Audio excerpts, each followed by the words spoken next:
My name is Douglas Ley. I'm an elder law and estate planning attorney located in Janesville, Wisconsin. We are part of a group called Lawyers with Purpose.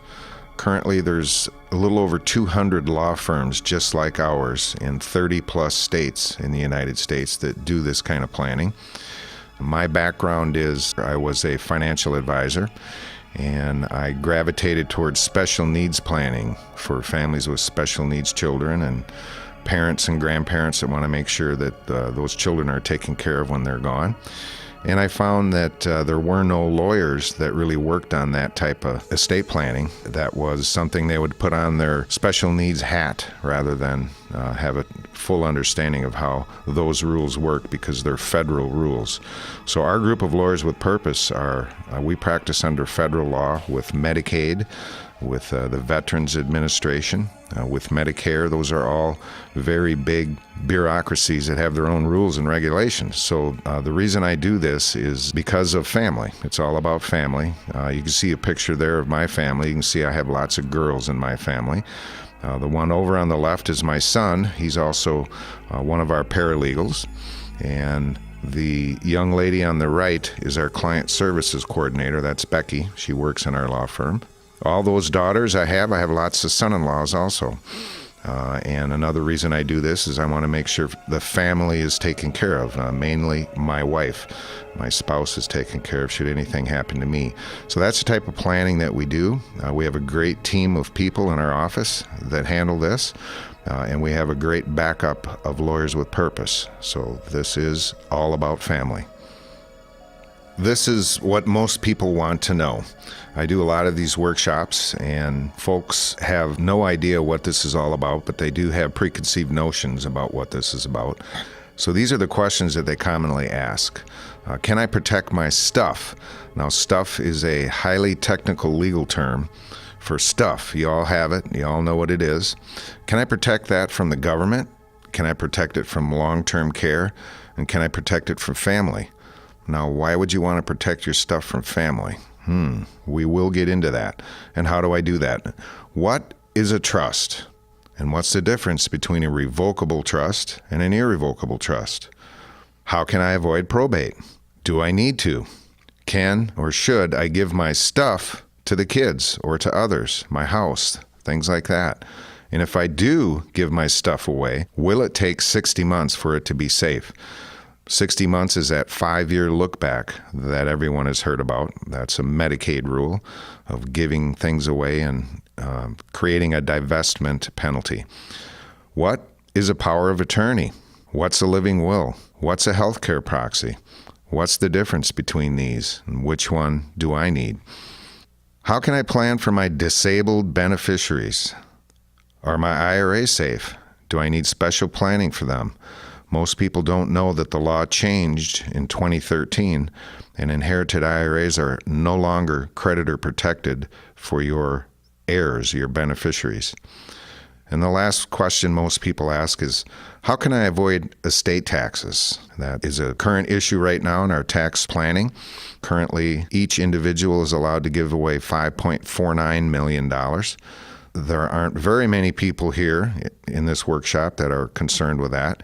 And if we do see any, we'll talk about that in a special meeting just for you. So here's the goals of our workshop. We would like to identify if your current plan meets all of your goals. We call that all set. Am I all set? We want to understand what it takes to protect you, to protect your stuff. So don't try to learn all of the law. Just anchor to the stories that we're going to be telling, real life stories of situations that we run into every week. And our goal is to show you how to get what's missing. So, are you all set? As we work through this process, first of all, we need to know the rules. So the 3 steps to plan and protect your estate start with the rules. Then we need to know who your predators are to your plan. And then the third is to know your options. So let's start with knowing the rules. So how many of you folks know that the government has rules for you when you're alive? Everyone knows that. How about rules after you're gone? Well, they have those too. So there are government rules during your lifetime, and these all involve who has authority over your stuff, Who has authority over your decisions? Who has authority over you? Well, as you're all sitting here right now, you know you have authority over all your stuff, all of your decisions, legal and financial and healthcare. As long as you have capacity, you're in charge of all of your stuff. But what happens if suddenly there is no capacity? What happens if someone passes on? Now we need to make sure that we have a process that someone can step in that has legal authority, that has financial authority. If you have not passed on, we need someone that is there to follow your rules for your healthcare decisions because you can't. How about someone to make sure that when you do come to the end of your days, that your wishes are followed because you perhaps can't give those directions out anymore. So there's end-of-life issues that we have to deal with. So what would happen if you do not have any legal documents or legal powers established prior to that disability or that incapacity? Then we're looking at a court process. This is called guardianship, legal guardianship. That means that we have to go to court. That means that, for example, my wife and I, let's say we go out for a fish fry on a Friday night. Everything's great. It's wonderful. But rather than just going home after the fish fry, I decide to have a stroke. Uh-oh, what just happened? There I am. We got trouble going on, don't we? So my wife is going to call 911, and we're going to have a rescue going on. We're going to have EMTs. We're going to have the fire department. We're going to have lights and bells and whistles, and I'm not going to be aware of what's going on. But where am I going to end up? Or what are the EMTs going to do, the rescuers going to do when they get to the restaurant? Well, they are going to assess the situation. They're going to stabilize me, and they're going to move me. They're going to take me somewhere. Where would that be? Well, that would be the closest hospital, wouldn't it? Now, would that be the hospital I prefer to go to? Well, at this point, I really don't have a say, do I? So what sort of a doctor am I going to be in front of at this point? More than likely, certainly not my primary care physician, right? In a private room, that's not going to happen. I'm going to wind up in an emergency room situation, and I'm going to have an emergency room doctor. Now that's different than your primary care physician. And what is the emergency room doctor's goal? Similar to the rescuers, they want to stabilize me. They want to assess the situation, find out what's going on with me. Now, obviously, that could result in artificial means to keep me alive at this point until they can figure out what's going on and go through their process that they have, depending on the hospital and the doctor. So at that point, that would be the doctor comes and talks to my spouse then after some time, and it's the good news, bad news thing. The good news is, Mrs. Ley, that your husband is alive. The bad news is we're having to keep him alive. That's a tough situation, and at that point they're going to assess, is there legal powers available for my spouse to make decisions for me, because they can't talk to me. And if there's not, now we have to provide those legal powers. Those legal powers are going to come from a legal process. We're going to court. That's what that means. So my wife will have to get an attorney. She will have to go in front of a judge. The judge will say, well, Mr. Ley has rights here. Also, we want to make sure we don't trample on those rights, so he needs an attorney also. That would be called a guardian ad litem. That attorney is going to be assigned to me to make sure my rights are enforced. We need two doctors then to say that, yes, indeed, Mr. Ley has no capacity. He cannot make decisions on his own. We need someone else to make those decisions. And then the judge is going to gather that data in. We're going to have a hearing. He's going to appoint tasks for the attorneys, and then he's going to set a date for a trial. Does this sound like fun yet? That's going to take some time. This isn't happening Saturday afternoon after the Friday night fish fry. This takes some time. So if we don't have the powers of attorney in force previously, and I now have no capacity, I also don't have capacity to enter into any new agreements or assign those powers to anyone else. So we're stuck with what I have at the time. And guardianship, you can tell, is probably not a good plan. But most people do not have any of these documents in place, so the government has to have rules in place for those that have done no planning. How many of you know that the government also has rules after you're gone? Your after-death rules. Well, we've all heard of a last will and testament, right? Well, who's in control? Who gets your stuff? You're gone now. So who are we charging to take care of things after I'm gone? Well, most folks think the executor is the person in charge, right? Well, that could be the case, but that doesn't happen automatically. In Wisconsin, we call that a personal representative. That would be a person that I appoint in my last will and testament, that upon my death, I would like this person to be in charge to carry out my wishes. So who is then going to get all my stuff? Where's all that going to go? Do I have a list of things in my will? Here's where I want this to go and that to go. What about my spouse? What about my children? What if there's children I don't want to get stuff? Now we have to provide the legal authority to that personal representative, be in charge of distributing the stuff, to be in charge of taking an inventory, to be in charge of understanding my wishes after I'm gone. So that doesn't just happen automatically. Now we're back in court. This is called probate. So this government process of probate, the judge is going to admit the will, meaning that the will should be done correctly under the Wisconsin statutes. At that point, then, they're going to appoint the personal representative.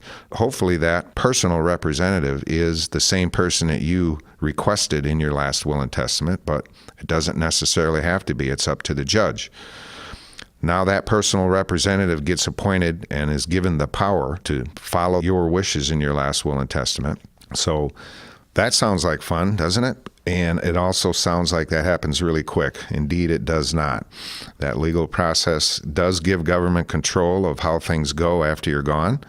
There is a delay. You don't just get in and get all this done. There's stacks of paperwork that have to be done.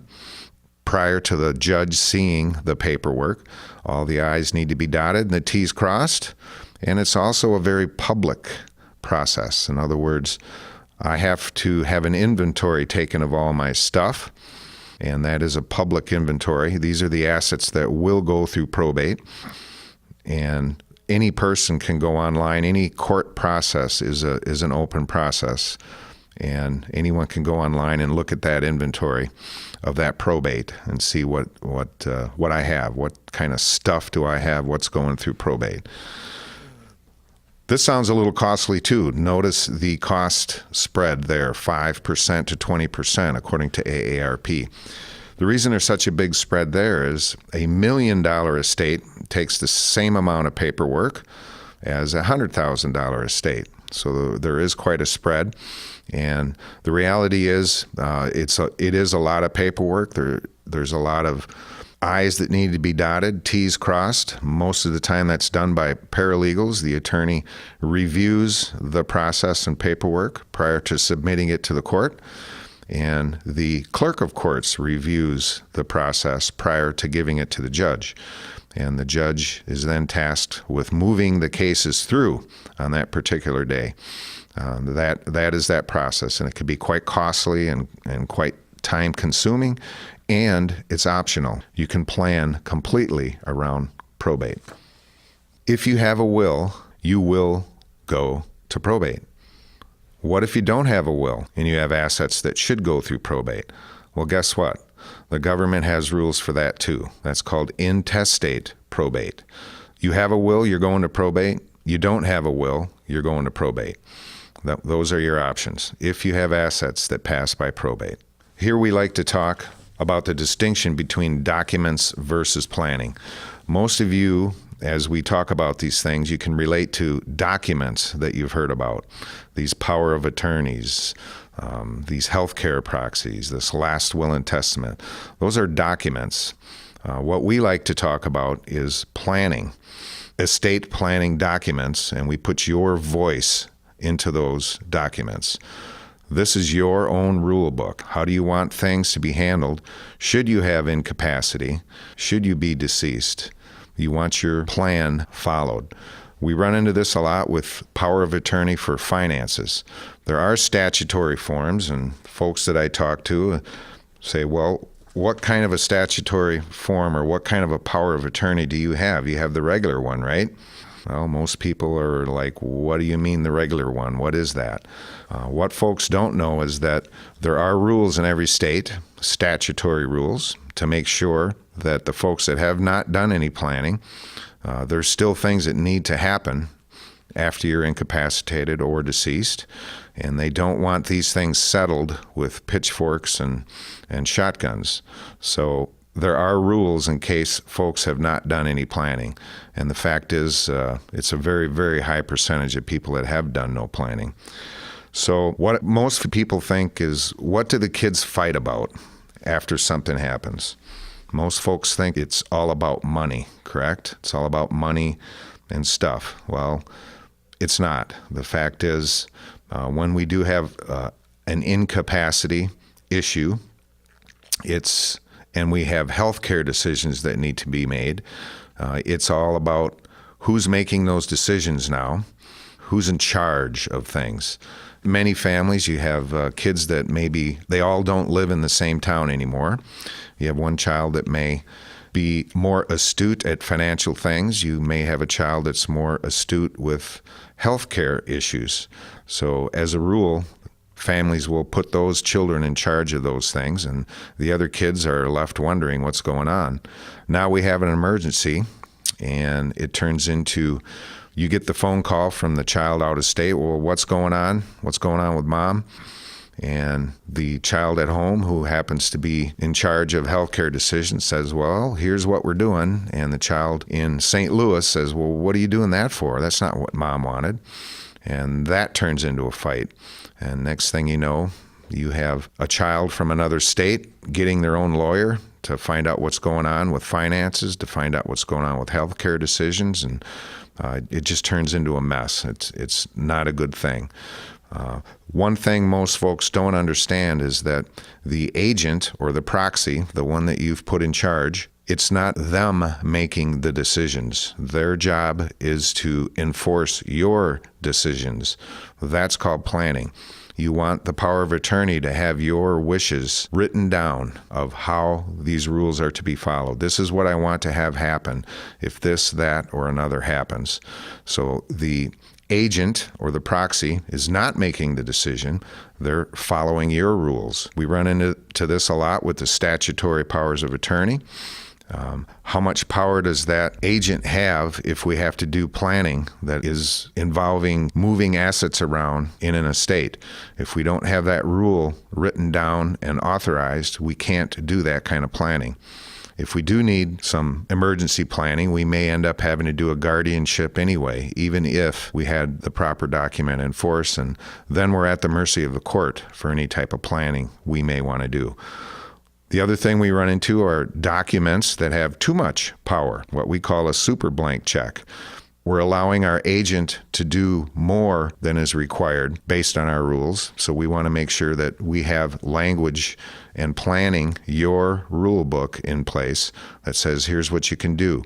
You can move assets around to qualify me for Medicaid so that my surviving spouse is not left with nothing, so that we don't go broke because I may end up in a nursing home. We would prefer you have a document with planning, your voice, that gives full authority with instructions. The other issue we run into a lot is the healthcare power that we're giving one of our agents, our children usually. Usually it's the spouse, then the children. We call it the God proxy. The God proxy is the agent has a right to pull the plug, correct? That's kind of a life and death situation, isn't it? I would rather have the rules down that if this happens or that happens, if it looks like I'm not going to be able to interact again with my family, if I am terminal, if I do have this condition or that condition, it's okay to let me die. I want the end of life rules written down in there. Typically what happens is if we don't have those rules written down, then we defer to the doctor or the state. That's called loss of control. So what we like to do, we call it second crack at the apple. We are going to allow our agent to make decisions, but we're going to give them some time to do that. Perhaps we want a second opinion on this terminal condition. Perhaps we agree that it's terminal, but we want some time to bring the family together to say their goodbyes before someone pulls the plug. We're going to say we don't want any of these artificial means to keep us alive. However, our agent can use all of those very same artificial means to keep us alive, but for X number of days, 5 days, 10 days, however long we decide, or sooner should that decision be made, then the plug gets pulled. We're staying with these are my wishes, not my spouse or my children's rules. They need to follow my rules. Our form needs to also have information about organ donation. We want to make sure that the document itself is HIPAA compliant, or they do indeed not have to follow it. And the end of life issues, our plan there is keep control of things. We don't want to turn things over to the doctor or the court. We want to tell the doctor, we want to take the liability off the doctor that if I am indeed terminal, it's okay, doc. I do not want to be sustained. I do not want artificial means to keep me alive. And it's okay to make this process painless for me. I would like that in writing.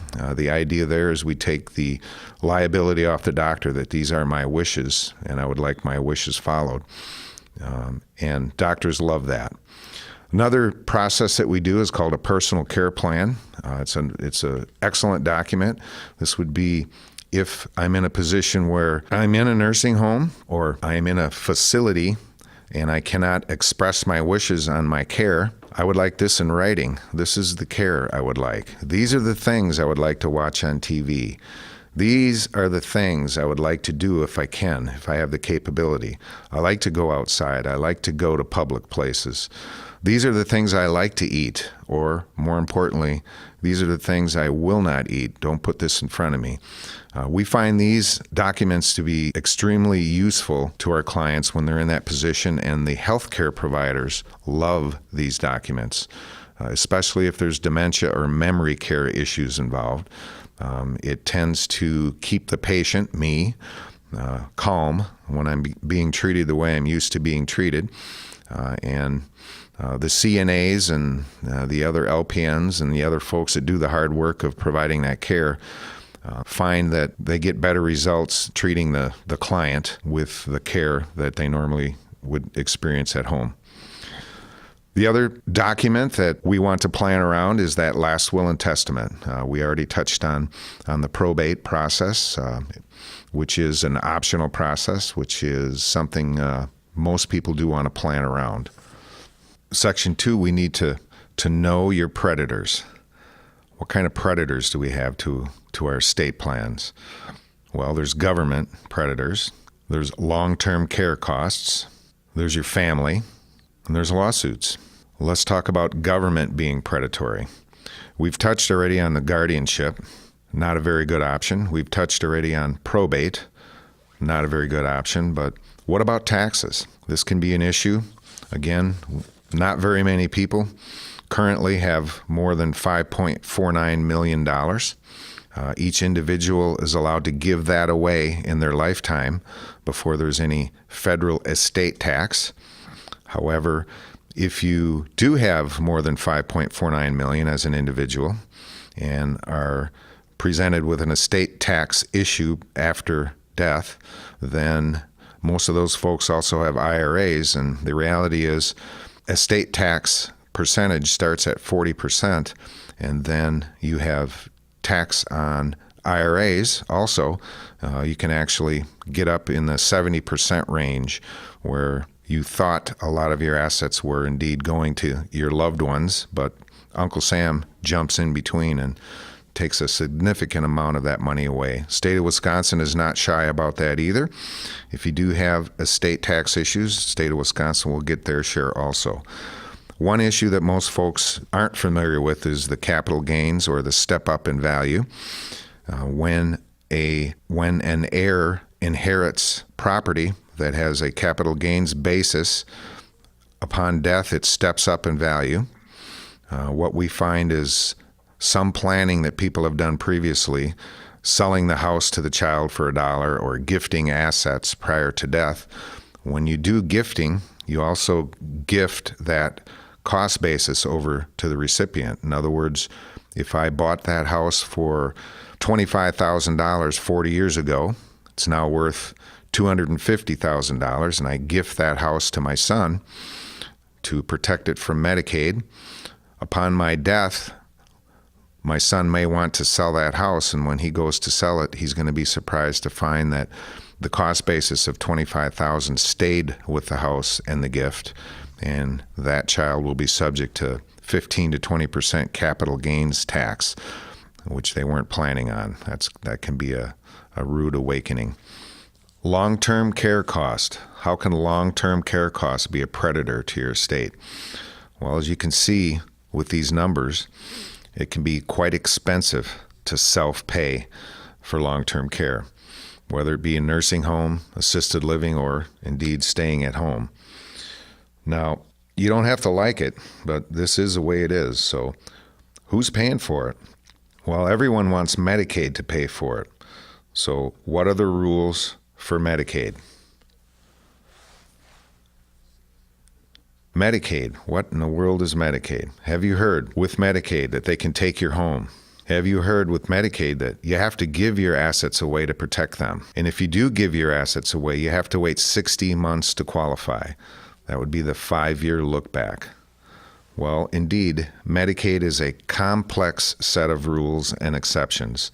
In fact, there are exceptions to exceptions to exceptions. So let's dig into that a little bit further. The state of Wisconsin, in addition to Medicaid rules for receiving it, also have a estate recovery program that was implemented August 1st, 2014.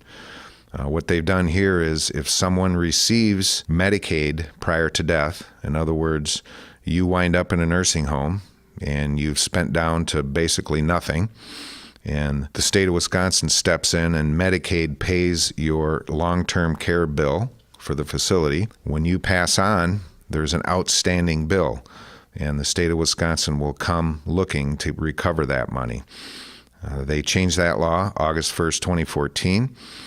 As you can see, it pretty much covers everything now, right down the line. Joint tenancy property, that's with your deeds.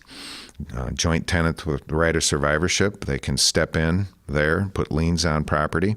Life estates, we used to plan with those years ago. That now is gone. Wisconsin is a marital property state, so they've used those laws to also recover assets from the marital property. We used to be able to use revocable trust because the estate recovery program required assets to be recovered from the probate estate. So we would use revocable trust, which eliminate probate. They took that rule and changed it. We no longer can do that. They also will add liens on property. So even single people that, although the house is exempt, once you're approved for Medicaid, and Medicaid is actually paying the long-term care bill, they will start processing a lien on your personal residence as you receive benefits, and that will be recovered when you've passed on. And just to be sure, they also added other non-probate property, which is everything else. They can just come in and look for everything to recover, including life insurance. So these are state of Wisconsin rules, and again, they've changed these dramatically to make sure they can recover their assets. And the only way to plan around this in the current law is with irrevocable trusts. So we've all heard about these things. I call this beauty salon law and barbershop law, about them taking your home and giving things away in 60 months to qualify. None of those statements are true because of the complexity of Medicaid. So aren't you glad you heard about this? So We'll dig into the rest of the story, but I'm not going to cover this right here and now because of the complexity of Medicaid. And if anyone tells you that they can teach you this in a workshop, or any lawyer says that they can do this in a workshop, they're basically out of their mind, because this stuff is extremely complicated. We'll get into that a little bit later. Unanticipated or unintentional predators. How can your spouse in a blended family be a predator to your estate?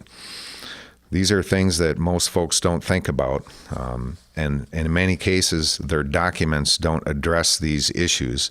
This is where it's very important to have planning and your voice in your documents. Blended families, everyone knows what that is. A lot of you folks have been married for a long time, but when someone passes on, there may be a remarriage that happens down the road. And when that happens, that changes everything. Where is your stuff going to go? The decedent. Where's the decedent stuff going to go? Especially if your spouse gets remarried. In most cases, in a remarriage or blended family situation, there are kids from a previous marriage involved. So there's stepchildren. And if you haven't done any planning, Wisconsin being a marital property state, the spouse that passes on, the new spouse is going to inherit everything. And at that point, your stuff could very well wind up going to the stepkids rather than your own kids. Folks do not plan on this. That's certainly not what most folks want. So you do have to have your voice in your plan to handle this. The other problem we run into is long-term care costs for a spouse. If I have a significant IRA and I am the community spouse, in other words, I'm not the spouse in a nursing home, but my wife is in the nursing home, and I get her qualified for Medicaid so that I'm not wiping out my estate. What happens to my IRA if I pass on and my wife is in a nursing home? Well, most folks have spouses as beneficiaries. So if my IRA goes to my spouse at my death and she's in a nursing home, that can really make a mess of things. That is an option that can be planned around also. A lot of our clients do have children, and if they don't have children, they do have beneficiaries, others that they would like to receive their stuff when they're gone. And we run into these problems quite a bit, where you have a child that perhaps isn't very good with money. The old adage, you give them a nickel and they spend $1. Well, these days, you give them $1 and they spend $15,000. Or the child that accidentally is forced into bankruptcy from a poor decision or a business failure. These days, we also are faced with addictions that can dramatically change things. It would be nice to have language in our plan, our rule book, that says if I do have a child that has addictions, then I want the access to these assets, my assets, turned off until that trouble is gone. We also include supplemental needs trust or special needs trusts with our plans, because we never know if any of our beneficiaries are our children or our children's children that might receive our stuff would be disabled or actually have a need for health care from the government. If those children or disabled adult children received inherited funds, that disqualifies them from government benefits, and that can really be a mess. And it takes quite some time to get that back. And in that instance, your inheritance to that child can actually end up going to the state. Or we also have children that maybe have gone through a divorce. That seems to be over 50% of the people these days are faced with divorce situations. And if there are assets that are commingled, in other words, my assets that have gone down to my daughter, that she happens to commingle with assets of her current husband, and later on they get a divorce, then half of my stuff is now going to that ex-son-in-law that I had, and that isn't a very good plan either.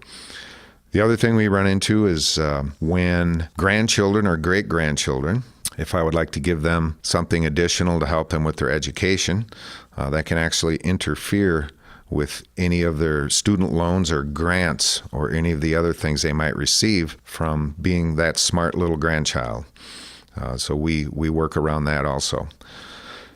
The other unanticipated and unintentional predator can be lawsuits. There's a lot of lawsuits these days. Anybody can sue you at any time. You can be sued individually, or your spouse can be sued, or your beneficiaries can be sued after they've received your stuff. The planning that we do protects from lawsuits immediately. When we prepare an irrevocable trust to protect your assets from nursing homes, that also protects your assets immediately from lawsuits that you might run into. So what do we do about all this? So slide number 16, what do we do about all this? You need to know your options. So what is estate planning? There's 3 core elements to estate planning. First one is who is in control? Who is in control when you're alive and well? Who is in control when you're incapacitated? Who is in control when you're gone? And what about your spouse if she becomes incapacitated? If she or he gets remarried or they pass on? And then, of course, who's in control when your assets go to your children? Who gets the benefit of your assets when you're alive and well? Well, hopefully me, right? Who gets the benefit of your assets when you're incapacitated? What if we have to do some sort of planning to make sure that my spouse is not going to become impoverished should I wind up in a nursing home?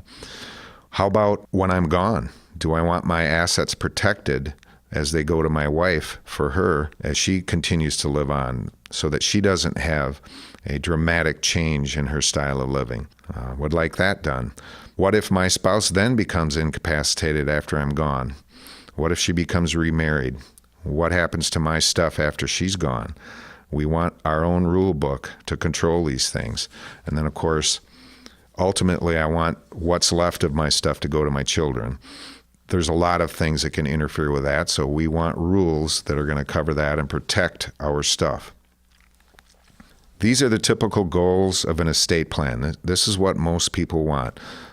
Number 1, they want to stay in control. Number 2, they do not want to become a burden to their loved ones.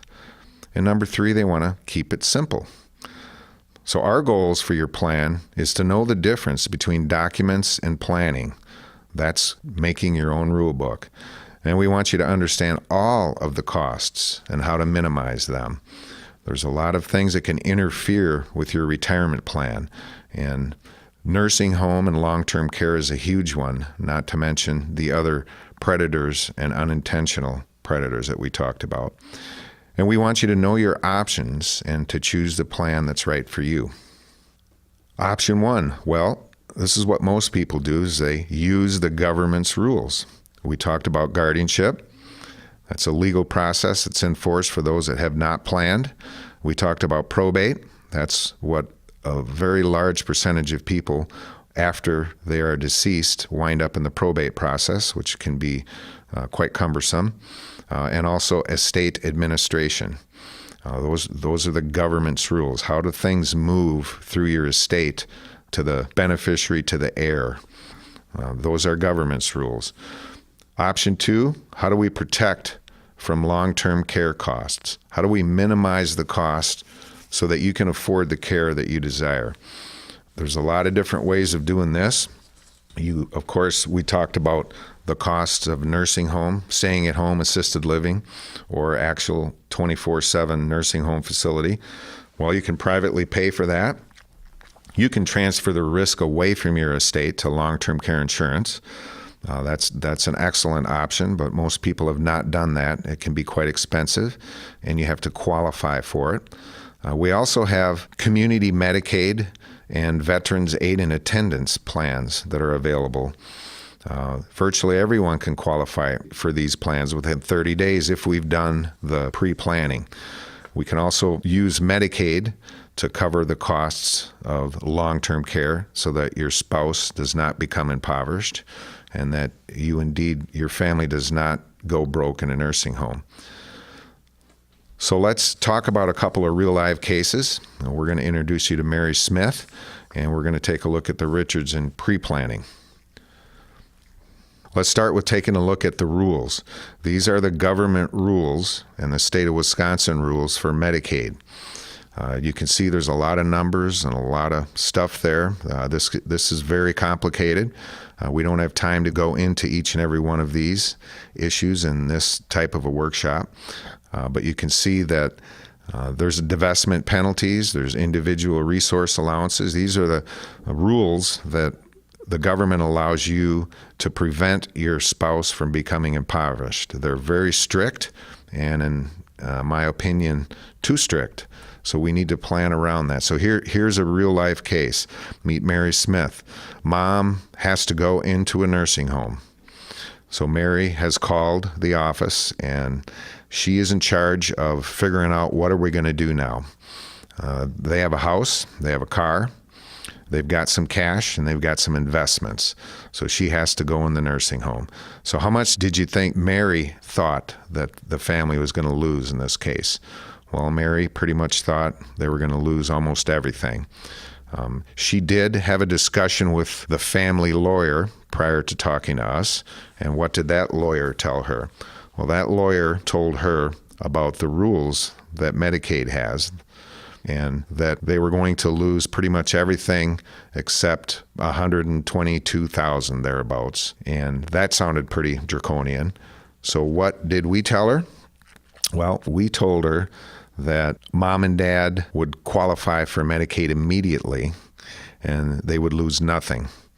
The reason for this is due to their income. One of the exceptions is we can exempt certain non-exempt assets to create more income for the spouse at home. In this case, dad was at home, and his income was too low to be able to maintain the house, so we were able to exempt other stocks and investments to create more income for dad, to make sure he does not become impoverished. And we were able to protect the entire estate. What if you plan now? What if you're healthy? So here we'd like you to meet Mr. and Mrs. Richards. This is a typical couple that we deal with. They're age 75 and they're currently healthy. They have a home, they have cash, they have a car and other assets, and of course they have stocks and investments also. Their entire estate is $577,000 currently. So the question is, if they give their assets away now, how long will it be until they could qualify for Medicaid? Well, the typical answer there is 60 months, right? 5 years. Well, could they have protected their assets sooner? Well, let's take a look at that. The typical plan we would use for pre-planning for the Richards, the way they are set up now, all of their assets are at risk, $577,000. With the plan, once we implement it, we immediately protect $449,000, which leaves a balance at risk of $128,000 for 37 months. Now, after the 37 months, if Mr. and Mrs. Richards are still healthy, we then protect $3,459 a month until month 60 when it's all safe. We all have our own numbers, and these numbers are dependent on the type of assets we have, our age, our health, and the type of planning that we're able to do for our clients. So how do we do this? How do we protect our stuff? With the right trust. That's how we do it. There are many different types of trusts. Trusts require 3 parties to create them. You have a grantor that makes the trust. You have a trustee, that's a person that's in charge of the trust. And you have a beneficiary. That's a person that's going to receive the benefits of the trust. And each individual can be all 3 of those. The type of planning we do, there's revocable living trusts. Revocable living trusts are an entity that we put assets in. Any assets that are controlled by the trust will bypass probate. Now, we can put assets in and take assets out of a revocable living trust. That also means that the nursing home would have access to any assets that are in the revocable living trust. We pair that with what's called an irrevocable trust, or what we call an income trust. that trust, the principal assets are protected from predators and creditors. In other words, the nursing home would not be able to access assets that are in that trust. If we go back to Mr. and Mrs. Richards and think about that, we looked at the months. Once we have an asset in that irrevocable trust, and it's in for 60 months, it would be protected going forward. Prior to that, depending on other assets that are held outside of the trust, we can protect at least half of the assets at any given time. So asset protection is a very important part of planning to make sure that your rules are followed and that your plan is implemented and that your spouse and your heirs will have assets left regardless of the situation. We also have irrevocable tax planning trust. Now, that's not for most people. That would be for folks that have over $11 million. It's the same type of planning. We just add another layer of planning on that. And you notice that we have a picture of a little red wagon there. That's what this is all about. That little red wagon represents our trust and how do we hold assets? Do we hold them in revocable? Do we hold them in irrevocable? Do we hold them in both? That's the key, and everyone has their own rules. Everyone has their own wishes, and that's part of what we do. So how do you create your own rule book? Well, you want to get your voice there, and you want to plan it actually works. So we decide based on the design of your plan if we're going to use trust, if we're going to use testamentary trust. Then we need to integrate those rules with your life and your stuff, and then we have to maintain those rules with your life and the law changes going forward. One of the things that we run into a lot are good marketing versus good lawyering. Typical trusts are just documents. We've talked about documents and your rules. In other words, it's not your rule book. Typical trusts require 2 doctors for incompetency. That's an optional thing. We do not need that. That's a boilerplate type thing. We can plan around that with your own disability panel. Typical trusts are not funded. That is an issue that we've seen many times. If we do not have our assets integrated into our plan, then we will go to probate even if we do have a trust. And typical trusts also give assets out to beneficiaries without holding them in trust in case anything should happen to our spouse or our children. We want to make sure that those assets are protected even when we're gone and it goes to them. So you have to be aware of that we do that syndrome also. We run into this a lot of times. This type of planning is very unique. That's why we're proud to be associated with Lawyers with Purpose. These trusts that we've been using have been around for many, many years. They get modified as the laws change going forward. Asset protection is a very unique type of planning that involves federal law interacting with state law. The other issues are the new planning that needs to be done with IRAs, and our trusts do address those issues. Having your rule book is the first step. Then you need to integrate it. We talked a little bit about integration. Integration means that the trusts that are created need to hold the assets. In other words, the assets need to be titled into the various trusts so that we can avoid the probate. If there is no integration, then there is probate. So we have to get our assets into our little red wagon. We have to make sure that the revocable trusts pour into the irrevocable trust, and at the irrevocable trust, the proper assets are in those. We also have to integrate that with any IRAs that the spouses have to make sure we have that planning done correctly. We have to make sure that any joint accounts, whether it be real estate or bank accounts or any documents that have beneficiary designations, life insurance, annuities, things like that, or any of your bank accounts or investment accounts that have pay on death, transfer on death, or in trust for designations, that they are integrated into the trust, or we just have a fancy document that doesn't do anything. That's all integration. We take care of that for our clients.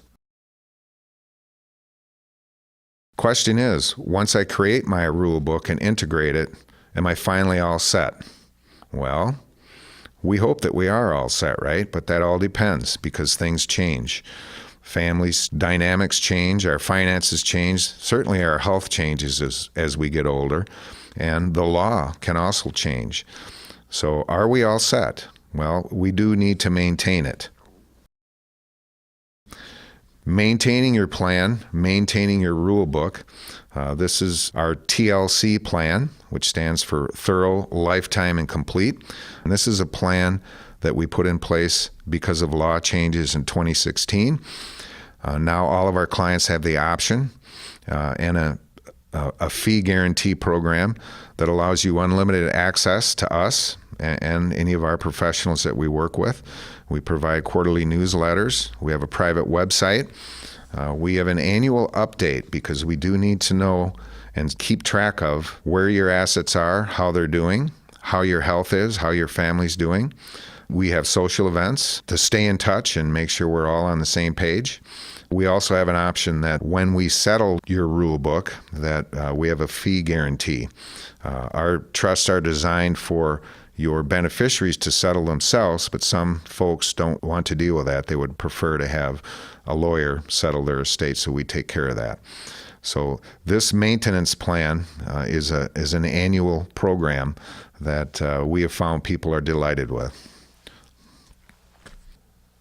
So the goals of this workshop were to identify if your current plan meets all of your goals. In other words, are you all set? And to understand what it takes to protect you and your stuff. We anchored this to the stories that we talked about. There are a lot of rules and regulations that are involved with this. It's impossible for individuals to know all this stuff if you don't work with it every day. And our goal was to show you how to get what's missing. Well, that was the easy part. So to protect your stuff in 3 easy steps, you have to act. That means you need to assess your needs. You need to create what's missing. If any of the things we talked about you feel you need in your plan, that's where we would help you create your own rule book. And then we need to tie your rule book in with your life. In other words, integrate the whole plan. How do we do this? We have what's called a vision meeting, a complimentary vision meeting for our clients. And what that involves is you bring in your current documents, and we will review these stories and assess if you have them and if you want them, so that you do indeed know you're all set. We'll provide you with your own Medicaid numbers. That's the Richard story. What are my numbers? Can I protect my stuff? What does that look like? And then we will provide you 3 options to create what you have missing. So I'd like to thank you for taking the time to listen to this. And if you did find this helpful, please share it with your friends and family.